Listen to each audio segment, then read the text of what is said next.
Hello everyone, I greet in the name of God Almighty. My name is Apostle Nathan Silas, and today we have a very interesting video to react to. It's actually, you understand, a river story of a brother sharing his experience. I believe that we all are going to learn from this. This video is going to expose us to be able to love one another irrespective of where we come from, irrespective of our religion, and irrespective of our color. And this one says that amazing story, Celtic convert dish racism thanks to Islam. Okay, I believe that we all are going to learn from this video. So if today happens to be the first time of you checking out my channel, don't forget to subscribe to my channel and follow me on my Facebook and Instagram. And if you have any video you want me to react to, don't forget to drop it at the comment section and I'm going to check it out. So guys, before we get on to the video, I'm a theologian and I make this video not to discredit anyone's religion. This is basically for educational purposes, and I believe that at the end of this video we all are going to learn from this. So guys, let's get on to this video and then check this out. Okay. In my head, I never looked on it as Islam as a religion. I looked on it as a race. Okay. So I was very anti-Islam, or technically I was very anti-Pakistani at the time, because that is what the media mainly portrays Muslims in this country at the time. So I was very interested in fascists and, you know, Nazism and all like that. And I thought, yeah, that's the system. But over the years, I had issues with Nazis.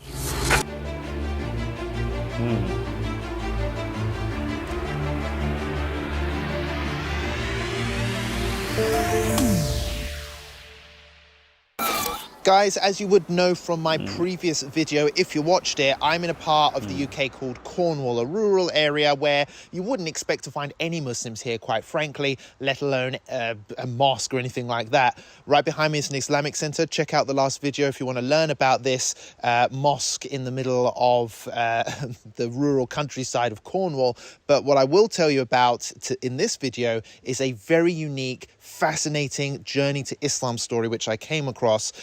Formerly known as Jonathan, now brother Yahya. He is a local Celtic Cornish convert to Islam. Have you ever even heard of a Celt and someone from Cornwall converting to Islam? I certainly haven't, but today I met him, and it's not only him, but his own mother has successfully embraced Islam. Alhamdulillah. Here is his convert story. It's amazing. Wow. Let's hear from brother Yahya about how he This came is across interesting Islam in this rural part of the country, and his journey to Islam is truly inspiring. Take a listen. Tell me what you guys think in the comment section below. Let's hear from him. Okay, then. so Bismillah ar-Rahman ar-Rahim, Assalamu alaikum. Thank you so much for speaking to us first of all. Brother, just introduce From yourself Jonathan briefly to and Yahya. tell us who you are and where you are. Okay. Assalamu alaikum. My name is Jonathan Tonkin. I mean, other brothers call me Yahya because I chose that name because it was the closest, you know, to John. So most people either call me Jonathan, John, or Yahya. I've lived here ever since, I mean, I'm 29 years old. I've lived here since I was like 1.5, because both my parents are Cornish. But what happened was my father was in the British military, so I was actually born in Germany, but I don't have a German passport. I've only got a British passport, and technically I was born under what they call the British hospital in Germany, so that's why I'm not even under the German thing. But yeah, so when my mum split up with my father, you know, when I was really young, we came back here because my mum is originally from here. So is my father, but of course he stayed in the military at the time. And then I've been here ever since, you know, with my grandparents, family, and I've only ever known Cornwall technically in my head. And then technically, yeah, so I've been here ever since. Now, just let me just clarify this point, because people who watch this will be from outside of the UK. Okay. They won't know the significance of where we are. So Cornwall is not considered English by the locals in the same sense as, you know, although it's connected to the same island. Okay. It's its own unique area, its own unique culture. You are a protected minority, I think, in this country. Yes, ever since the European Union, though technically Britain has left that now, but it was the European Union that put us under technically the Celts. Because see, Cornwall is Celtic, so we are part with Wales, Scotland and Ireland. We are all technically part of the Celtic region. And so Cornwall has its own language. Not many people speak it, but it is still there. You'll see it all on the buses now, and the Cornish people are very proud of their, heritage and like that. I mean, technically, if I was to describe Cornwall, imagine the most bottom place in Florida in America. That is technically all the most bottom place with Texas, like a very rural area and all like that, if people aren't sure of the region. But most people in England think the bottom of England is Devon. So a lot of people don't even realise that Cornwall exists, the English people I'm talking about. So technically I would have to go back to the age of 12 years old. I was very interested in history. So technically what happened is with history, it got me interested in politics, because then I got interested in thinking of a better way to a better life, because technically I never believed in democracy since the age of 12. I saw politicians, I saw how ridiculous it was, how long it takes for a law to pass. I thought, no, I only accept the one leadership system. So then back then, as I was 12, I was very interested in the royal family. I thought I was a royalist, but then I thought the royal family has no power anymore and all like that. So I wasn't really sure what, because of being very young. But the more I studied history, I became interested. And of course, anyone who studies history knows that they're going to come across the Nazis. So I was very interested in what did they view, what was their beliefs and all like that. So I found it very interesting with fascism at the time. But the trouble is, by the age of 14, you would get a lot of issues from the media, always having a go at, Muslims and saying Muslims are this, Muslims are that, Muslims. So in my head, I never looked on it as Islam as a religion. I looked on it as a race. So I was very anti-Islam, or technically I was very anti-Pakistani at the time, because that is what the media mainly portrays Muslims in this country at the time. So I was very interested in fascists and, Nazism and all like that. And I thought, yeah, that's the system. But over the years, I had issues with Nazism, because I didn't have an issue with, their ways, their laws.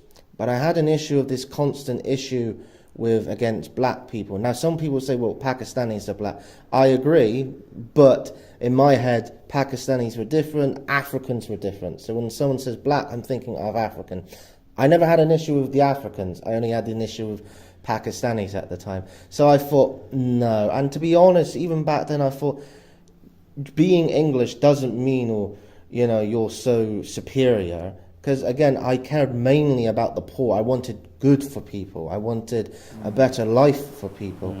So then I thought, let me just jump in here. So this is a kind of warped ideology of the far right. This is where it's like you're taught to hate others. Yes. It's not even a clear hate, you just hate some you think that they're the enemy and they want to destroy everything. So that's the way the media puts it. And also Nazism. Technically, if I was to put it in a nutshell, democracy will always lead eventually to fascism, because democracy doesn't have any foundation. So they have to put there to entice the country. So what do they do? No moral guidance. Yeah, basically. But what I mean is they have to entice people, saying, do it for your country, do it for Britain. That is a form of nationalism, whether people want to admit it or not. So when you think, well, yeah, Britain or other countries, they'll say the same for themselves. You have that mind, yeah, Britain first, Britain, and all like that. But you look at your government back then, and even, now, and you think, well, they don't actually care about Britain. They don't care about British values, and they say British values, but what does that even mean? I mean, I can argue about that even now. British values 50 years ago is different from British values from today. So that's why, like I said, I never liked democracy. Fascism was interesting, but it had too much of a racist element for me. I just couldn't accept that. So, of course, again, when you're learning about Nazism, you're going to come across communism. So I thought, yeah, I like communism, their thing of, like for the poor, caring about the poor and all like that. But I wasn't really a communist for that long, because my biggest problem with communism is their atheistic ideology. I was always I would describe myself as a secular Christian back then, but I was more theist, someone who believed in God and afterlife, but not religion. So I could never accept that communist idea of, getting rid of religion and getting rid of, God and all like that. That's just ridiculous. Plus, communism is only something that works well on paper, never works well in reality. You only have to look at all the communist countries in the world. Even today, they're not really communist. Vietnam, China, they're more capitalist. Even though they want to call themselves communists, they're capitalists. So then I thought, by that age, I was about 16, maybe going on 17, close at the time. I thought, well, if there is going to be a system, I would probably have to make my own one up. So let me just jump in again. It sounds like you're a young guy who is a bit lost. Yeah. You didn't know what kind of man you wanted to be. You were vulnerable to a lot of these ideologies. You were still searching, and they were bad. They were bad in one way or another. They were bad, but I was more searching for a purpose and meaning. And I wanted good for people. That was my objective. I wanted people to have a good life. I wanted the poor not to be poor. I had that, So during that stage of the, I would call it more of a gap, and I was like, I didn't know what I was just thinking. Well, like I said, if there was going to be a system, I would have to make one up my own. So at that time, I became very, very less racist against Pakistanis. I didn't care about that anymore. Everyone deserves a good living. As long as you're a good person, I thought, you're law-abiding, you want to do good for people. Even they deserve a life and, about their people. Plus, by then, I was starting to learn more about the atrocities Britain did. And, I became a bit more mellowed out. So then what happened was I was just flicking through the TV one day, Sky, back then. And I thought, I want to look at these international channels.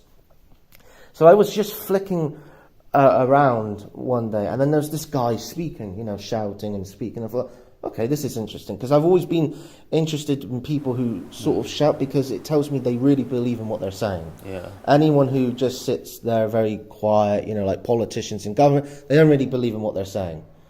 So I thought, okay, what's this guy speaking about? Yeah. And he was talking about women's rights, and he was talking about what happens with, thieves, and about the poor, what you should do for them. And I thought, okay, this sounds really interesting. And then he said, that he, being Islam, being Muslim. I thought, really? What? Okay. So I thought, okay, I'll be just here, let me listen. So I listened, and I thought, okay, I really believe in everything this person's saying. And then when they talked about God, I thought, I already believe that, Tawheed, and all like that, about one God, that he's not part of his creation, he's the all-powerful, all-knowing, because I could never accept the idea of Jesus being God or Son of God, because if he's God, you're saying that he came down as a man and technically he went to the toilet and that he came out of a woman's private parts. Do you know how disrespectful that is? And then if you're saying he's the Son of God, well then that still makes him a God, so you believe in two gods. So you have it was big issues with that. So I thought, okay, let me be just. Let me know, what do Muslims actually believe? So what I did was, I went on eBay and I wanted to buy a Quran. I still have that Quran today. It's Sahih International, if people want to know. So I bought the Quran. I read it. I studied it. I thought, okay, I be open-minded, but I'm going to challenge it. And when I opened it for the first time, I thought, what? Noah, Moses, Jesus? This seems like the Bible. Because in my head, and this goes back to the media, they portray Islam as Hindus. So the image I get in my head is Muslims worship idols, they worship cows, and I just thought it was like an offset of Hinduism. So I was very shocked, like listening to the person. I'll say who the person was in a minute. Is that when he said about the concept of God and that, and then like I said, when I bought the Quran and opened it and saw these prophets, I thought, wow, I didn't know. So then I went into the history of the Quran. I thought, okay, maybe it's changed like the Bible. I went, studied it. I found that it's never been changed. It's been preserved, through scripture and memory, what is just amazing. I mean, just a side note, anyone wants to guess how many people have memorized the Quran in the world, you only have to put on how many mosques are there in the world. Every mosque has at least one person who's a Hafiz. There's about 32 official mosques in the world. So there's at least 32 million people who've memorized the whole Quran. And that's the only mosques what have been recognized. So you think all the other mosques what haven't been recognized. I would say safely there's probably between 60 to 80 million at least Muslims who have memorized the whole Quran. And we're talking about children like 5 years old, 6 years old. Well, it's just amazing of itself. But going back, so I thought, okay, so the Quran is preserved. So I thought, okay, so I'll keep studying and then listening to the speaker. The speaker was Dr. Zaki Naik, Peace TV, if people wanted to know. So then I thought, okay, and then what really interested me about Islam, and this is why I mentioned the politics, is the thing what interested me the most about Islam was the Tawheed aspect that really stood out. But the second was Sharia law. I thought, this is the system what's perfect for the world. This is the system what will solve all the world's problems. And it does. Islam is the solution for the entirety of humanity's problems. And then it just makes sense. Of course, the only law what's going to be perfect is it has to be from God. It has to be from Allah. So that really stuck out to me. What about Sharia stuck out for you? Oh, it's just like the system, like for example with the poor people, zakat. Zakat really stood out of like obligatory charity, and that it allows the poor people to become more wealthier, but it keeps the wealthy still wealthy. So that's why communism doesn't work. It takes all the money from the rich, but then it makes them poor, so then everyone's poor. Islam, rich people have to give a percentage of amount, but it doesn't take away their wealth. So they still stay rich, the people become more healthier, more better, and all like that. And then, of course, there's volunteer charity. Well, anyone will know that the most people who give the most charity are Muslims. So that stood out. It's a system based on justice. It's a system, a moral guidance. These are things that definitely stood out for me as well. Moral guidance, justice. It cares about people. It only wants good for people. It's like the concept of like cutting off the hand for the thief, and anyone who has the wrong idea. People don't get their hand cut off for stealing an apple. It has to be a certain amount. I think technically in today's standards, the person has to steal at least like equivalent to 1,500 before they get their hand stolen. But even then, why did the person do it? Were they poor? Were they hungry? Were they starving? If that's the case, they won't have their hand cut off. So it's all about justice. So I thought, okay, I want to be a Muslim. I thought, okay, and this was about a year I was studying and all like that. So I thought, I want to be a Muslim. I thought the closest mosque is going to be Plymouth. What is Devon? What is above Cornwall? So then I typed in, where's the closest mosque? This place came up. I thought, really? There's a mosque in Cornwall? So then I contacted, I think it was Brother Tipo, who you might see later on, is that saying I want to be a Muslim. They said, come along. I thought, okay, I don't know how you be a Muslim. I wasn't sure if you have a baptism like the Christians or you meant to say a long thing like the Jews. Wasn't sure. So came in, and then I did my Shahada, and they said, you're Muslim. I thought, really? That's it? That's all I have to do? Say the words and believe in you're a Muslim? And I was then, of course, hugged by many Muslims and all like that. And it was wonderful. Also, just a side note, the first time ever I met a Muslim in person was the day I became Muslim.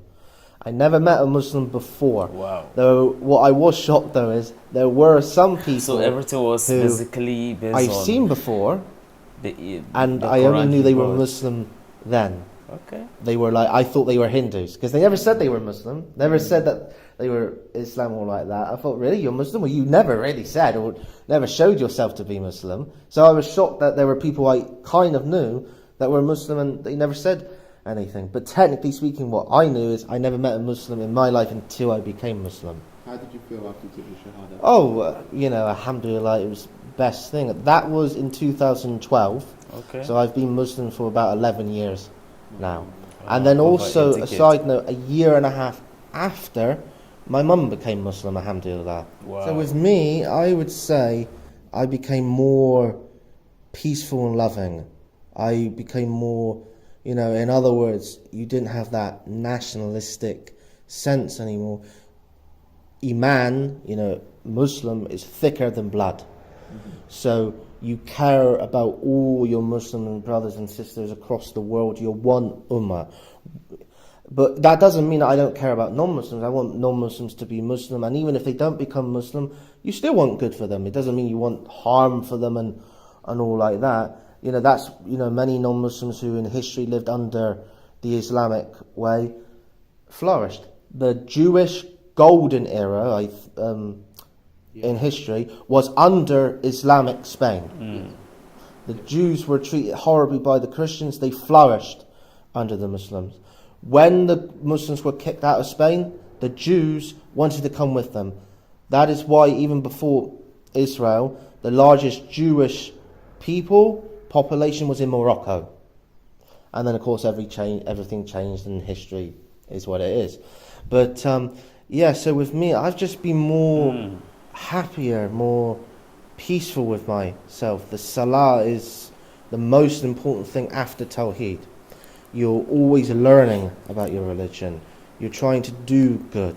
You're trying to be a better person. It's about inwards, about your heart, trying to change that to get rid of that, any arrogance or any filth or any anything bad there. So Islam is about spiritual, but also at the same time it deals with the world's problems.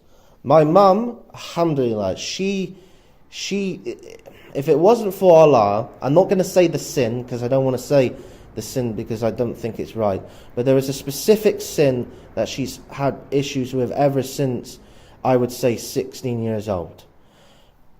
Because of Islam, she was able to get rid of that. Okay.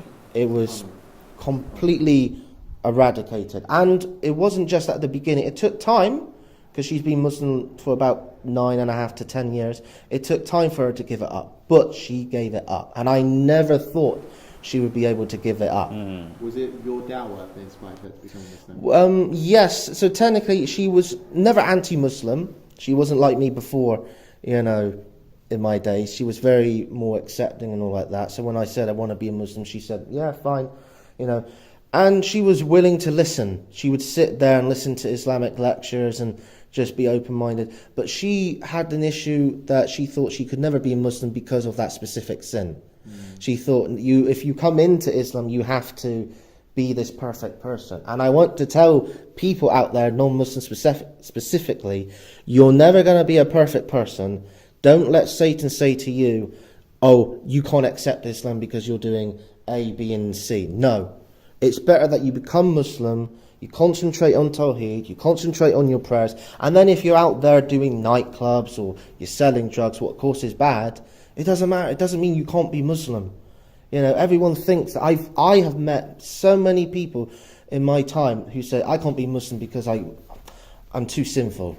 Or I can't give this up. And I keep saying to them, no, it doesn't matter. Be Muslim. Change will come. It might take 10, 20, 30 years. But it's better to be Muslim and trying than never to be. But they don't accept. They have this mindset. They can't be a good person if they're... And that is Satan's big trick. So what I say to any non-Muslim who thinks, oh, I can't be Muslim. Yes, you can. If you believe, accept Islam. And you don't even need to do it in public. You want to be a private Muslim, be a private Muslim. Find out how you become Muslim, say the Shahada, practice in secret, and then one day if you want to say to, you want to go to a mosque, in the end of the day, Islam is about your personal relationship between you and Allah. If you say the Shahada, you die a secret Muslim, it doesn't matter as long as you were practicing, but if you practice in secret, on the Day of Judgment, Allah will still accept you as a Muslim. Even if no one else knew you're a Muslim. But that's... I think I'm finished with my questions. Is there anything you want to say before we That's end the interesting. interview? Your story's been absolutely. I would just say if anyone wants to come Cornwall, you're more than welcome. It's a beautiful place.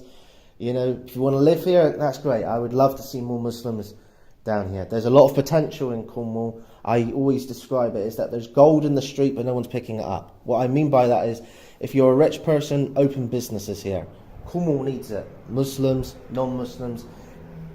You know, Cornwall is a big greenery place. There's so much you can do here of potential of making it a better place, but no one wants to come, come here. I think it's mainly because no one thinks it exists. Like I said, most people think the bottom of England is Plymouth. No, we have Cornwall down here. Well, inshallah, after watching this video, everyone's going to know where Cornwall is. You're putting Cornwall on the map, brother. So God bless you, and thank you so much for your time. Jazakallah khair. Wa alaikum salam. Oh, that's a very interesting video, getting to know about the story of this very young man. Of course, he has pointed out a lot of things, you understand, in this very video. When you listen to him, you understand, carefully, of course, he spoke about, you understand, race. He also spoke about, you understand, hate and dislike, you understand, and then also his perception, you understand, about Islam. He also spoke about, you understand, the divinity of Jesus Christ, his sonship, to whether he was a god or he was human. And then he also, you understand, spoke about, you understand, where he come from. He also spoke about, you understand, what it means or what it takes, you understand, to become, you understand, a Muslim, and what that is also expected, you understand, of you to do as a believer. I believe that he didn't just spend, you understand, 24 minutes, you understand, without at least speaking something, you understand, from this. Of course, as for we, you understand, who are Christians, you understand, some of us might found this, you understand, to be new, because we also have our own concept, you understand, when it comes to God, and then how to worship him, and who Jesus Christ, you understand, is to us. And whatever, you understand, you have learned at this course of this video, I also want you to actually drop it at the comment section, so that I can also learn from it. You can also learn from it. Of course, he has already made his decision, and if you listen, you understand, critically to some of the things, you understand, he was talking about is he was not a believer, even though he see himself, you understand, as a Christian, but then he was not very devoted, not only to the point that he went to the eBay and then he ordered forward the Quran. From there he began to learn about, you understand, the Quran. He got to know about, you understand, Moses, Jesus Christ, and the rest of, you understand, the prophet. And then before he decided to take his decision, you understand, to take the Shahada. And then ever since then, 11 years, you understand, from when he took, you understand, the Shahada to now, he has become, you understand, a Muslim. And due to his decision, of course, also influenced his mother to also accept Islam. You ask yourself, what kind of life do I live? What kind of life do I live? Does it worth emulating? If my parents should see the kind of life I am living, right? Let's assume that they are not Christians. Can they be able to become Christians because of how I live? Same is applicable to Hindu. Same is applicable to Muslim. And then when you're able to answer this question, or also a Jew, right, you can be able to know where you are supposed to be and what you are supposed to do. And if there are things that you are not doing right, then there is a need for you to change and come closer to your maker. This video is very vast, and that's why I don't want to talk much. I want us to do the talking. So this is the end of my video. If you like my reaction, you should like, share, and subscribe. And if you have any video you want me to react to, don't forget to drop it at the comment section, and I'm going to check it out. So you remain blessed, and I see you in my next video. Bye bye.